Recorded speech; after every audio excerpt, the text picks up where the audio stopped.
બનાવવાના છે તે છે તે આપણે લીલી ડુંગળીમાંથી અને અડદની દાળમાંથી આપણે છે તે ઢોકળા બનાવવાના છે।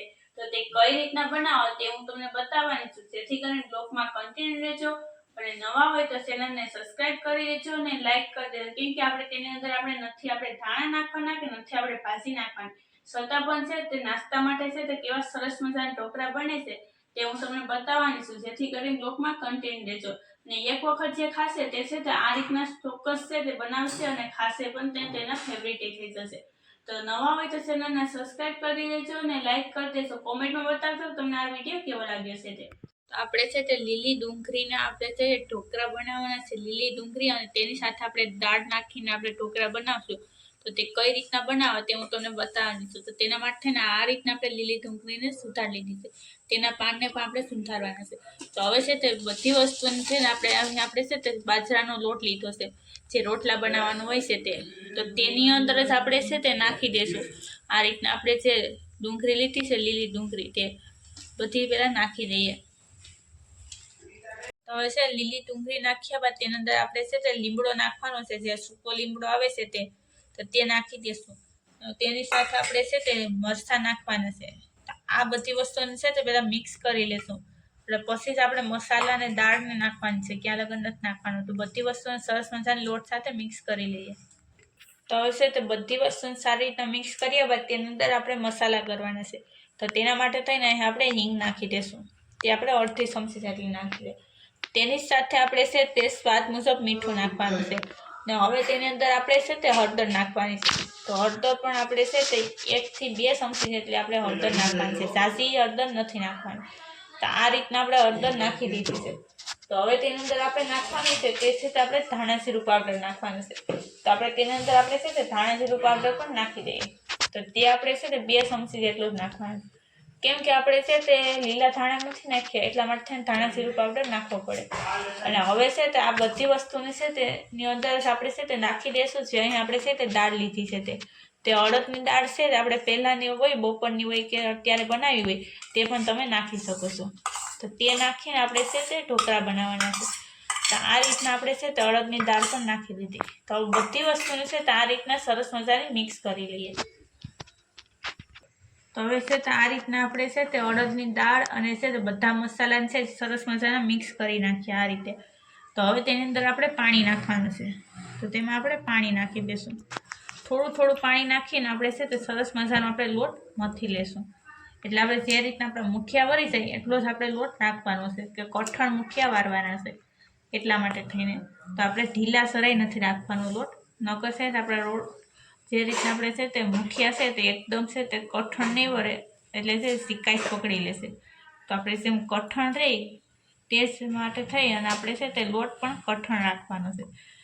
ને જો અત્યારે આ રીતના હોય છે લોટ ત્યારે પણ તમને એમ લાગે કે મુઠિયા વારવા છે, તો તે રીતથી પણ અત્યારે પણ આવી રીતના છૂટો લોટ હોય ત્યારે પણ તમે તેના અંદરથી મુઠિયા વારી શકો છો। તો તેની અંદરથી પણ છે તે આસાનીથી છે તે મુઠિયા વરી જશે। આ રીતના કરો છો તો મુઠિયા તેની અંદરથી પણ ભરી જાય। તો આપણે છે તે એક સાથે જ આપણે છે તે મુઠિયા વારવાના છે। તો બધો લોટ છે તે એક સાથે પાણીમાં બાંધી લેશું। તો આપણે છે તે આ રીતના આપણે છે તે બધો લોટ કરી નાખ્યો છે। તો હવે છે તેની અંદરથી આપણે છે તે મુઠિયા વારવા માટે થઈને આપણે આ રીતના કરશું અને આપણે છે તે થોડોક આપણે લુવો લઈ લઈશું હાથમાં આ રીતે, અને પછી છે તેમાંથી આપણે મુઠિયા વારવાના છે। તો આ રીતના કરીને આપણે છે તે મુઠિયા વારી દઈશું। મુઠ્ઠીની મદદથી વરે તેનું જ નામ મુઠિયા ઢોકળા કહેવાય, એટલા માટે થઈને તમે છે તે આ રીતના બનાવશો તો તેને આપણે મુઠિયા ઢોકળા કહીએ છીએ। તો હવે તેને આપણે છે તે એક પ્લેટની અંદર મૂકી દેશું। આ રીતના બનાવો છો તો છે તે ખાવામાં પણ ટેસ્ટી બને અને નહીં આપણે ભાજીની કે નહીં આપણે ધાણાની જરૂર પડે, અને સરસ મજાના આપણા છે તે ઢોકળા બની જશે। ને અડદની દાળના ઢોકળા તો આ છે તે એકદમ ટેસ્ટી પણ એવા જ લાગે છે। તો છે તો આ રીતના આપણે છે તે બધા મુઠિયા વારી લેશું। તો આ રીતે આપણે વારી લઈએ। તો હવે છે તો આ રીતના આપણે છે તે મુઠિયા વારી લીધા છે, મુઠ્ઠી દ્વારા વારેલા ઢોકળા તેને આપણે મુઠિયા કહીએ। તો આ રીતના મુઠિયા વાર્યા બાદ હવે આપણે છે તે કુકરમાં પાણી ગરમ થવા મૂકી દીધું। તો પાણી આપણું છે તે ગરમ થઈ ગયું તો તેની ઉપર આપણે છે તે આ રીતનું સ્ટેન્ડ આવે છે ઢોકળાનું, તો તે આપણે આ સ્ટેન્ડ મૂકીને હવે તેની અંદર આપણે છે તે આ રીતના આપણે આ ઢોકળા છે તે મૂકી દઈશું। તો આ રીતના આપણે છે તે બધા ઢોકળાને મૂકી દઈએ। કે જેથી કરીને છે તે ઢોકળા છે તે સડી જાય ફટાફટ. નકર જો ઢોકળીયું ન હોય તો તમે તપેલીમાં પાણી મૂકી ને તેની ઉપર તમે છે તે સાણણી મૂકી અને તેની અંદર પણ તમે તેમાં બાફી શકો છો ઢોકળાને. તો આ રીતના આપણે છે તે બધા ઢોકળા મૂકી દેશું. અને આ રીતના ઢોકળા છે તે દાળના ઢોકળા તમે ક્યારેય નહીં ખાતા હોય તો તમે ચોક્કસ એક વખત બનાવજો અને ટ્રાય કરશો કે કેવા બને છે તે. એકદમ ટેસ્ટી એવા આ ઢોકળા બને છે.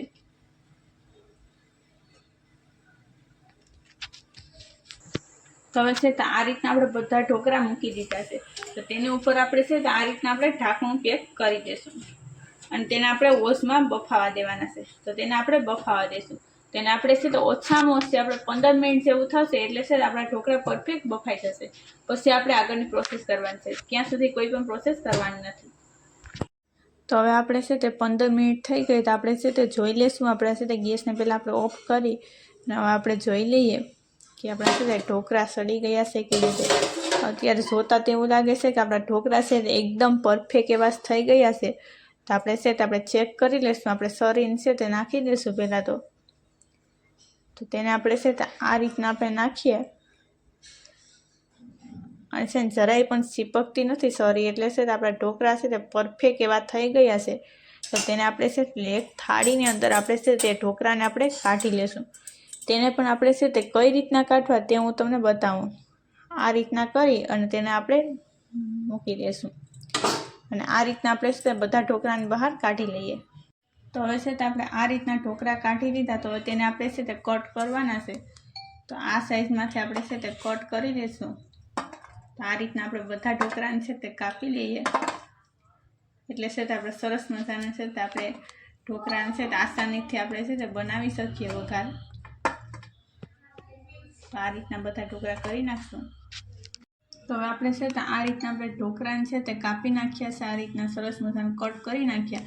તો હવે આપણે તેનો વઘાર કરવાનો છે. તો વઘાર કરવા માટે આપણે મસાલામાં અહીં આપણે લીધા છે હળદર, જીરું લીધું છે, મીઠું લીધું, હિંગ લીધી, લાલ મરચું અને રાઈ લીધી છે. આનો અંદરથી જ આપણે વઘાર કરવાનો છે. તો આપણે જોઈ લઈએ કેમ કરવો તે. તો હવે આપણે તેલ ગરમ થવા મૂકી દઈએ. તેલ ગરમ થાય એટલે તેની અંદર આપણે નાખવાનું છે તે છે તો આપણે રાઈ નાખવાની છે. તો આપણે રાઈ નાખી દઈશું ને હવે તેને આપણે કકડવા દઈશું. સરસ મજાની કકડી થશે. આપણી રાઈ કકડી ગઈ તો તેમાં આપણે જીરું નાખી દઈશું. હવે તેની અંદર આપણે નાખવાના છે તે છે તો આપણે લીમડો નાખવાનો છે અને મરચાં નાખવાના છે. તો પહેલાં આપણે મરચાં નાખી દઈએ. હવે આપણે તેની અંદર લીમડો નાખી દઈશું. તો હવે તેની અંદર આપણે ઢોકળા નાખી દઈશું. સ્વાદ મુજબ મીઠું નાખવાનું છે. હવે તેની અંદર આપણે હળદર નાખશું 1 ચમચી જેટલી અને હિંગ નાખવાની છે.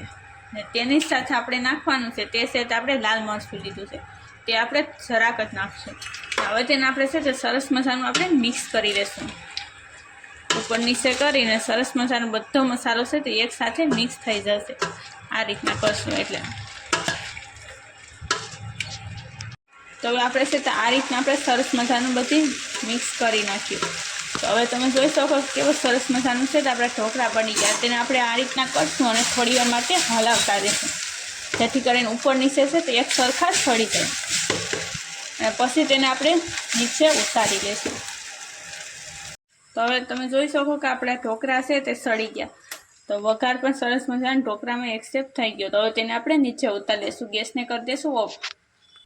તો હવે તેને આપણે નીચે ઉતાર્યા બાદ તેને આપણે તો હવે તમે જોઈ શકો આપણે તેને નીચે ઉતારી લીધા છે અને હવે તેને આપણે છે એક પ્લેટમાં સર્વ કરવા માટે કાઢી લઈશું.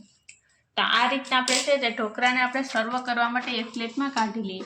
કેમ કે જોતાં જ ખાવાનું મન થઈ જાય છે તેવા આ ઢોકળા બને છે. અને આમાં નથી આપણે નાખેલી મેથી કે નથી નાખ્યા આપણે ધાણા છતાં પણ આવા એકદમ ટેસ્ટી એવા અડદની દાળના આપણે ઢોકળા બનાવ્યા છે. અને તેની સાથે આપણે છે તે નાખેલું છે તે છે આપણે લીલી ડુંગળી નાખી છે. બીજું કંઈ પણ વસ્તુ તેમાં નથી નાખી છતાં પણ એકદમ ટેસ્ટી એવા જ આપણા આ ઢોકળા બને છે.